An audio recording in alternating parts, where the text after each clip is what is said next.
পার্শ্ববর্তী দেশটা আমাদের বন্ধু রাষ্ট্র বলে আমরা মনে করি, কিন্তু তারা ইদানিং বন্ধুর মতো আচরণ করছে না। বাংলাদেশে গণতন্ত্র প্রতিষ্ঠার একটা সম্ভাবনা দেখা দিয়েছে।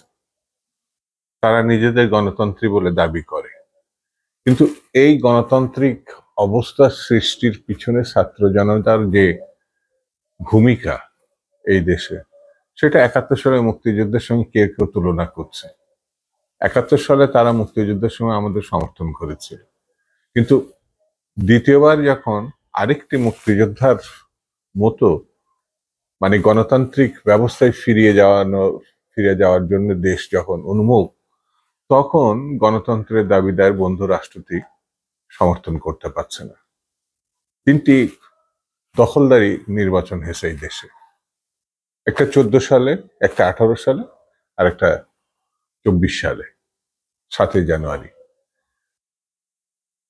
এখানে একেবারে গণতন্ত্র ধ্বংস করে দেওয়া হয়েছে। সেই নির্বাচনের নামে যে তামাশা করা হয়েছে, এবং নির্বাচন কমিশন যেমন কৃতদাসের মতো সেই সব নির্বাচনকে বৈধতা দিয়েছে, তখন ভারত, আমার বন্ধু রাষ্ট্র, পাশের রাষ্ট্র, দৌড়িয়ে এসে প্রথম অভিনন্দন জানিয়েছে ফ্যাসিস্ট শেখ হাসিনাকে। তারা নির্বাচনকে শুধু বৈধতা দেয়নি, গণতন্ত্রের ধ্বংসের জন্য যা দরকার তারা তাই করেছে। ভাবলে খুব কষ্ট লাগে, ভারতের কাছে বাংলাদেশের মানুষ এই ধরনের ভূমিকা প্রত্যাশা করেনি। তারা দাবিদার গণতন্ত্রের আমি বলবো মুখোশধারী দাবিদার।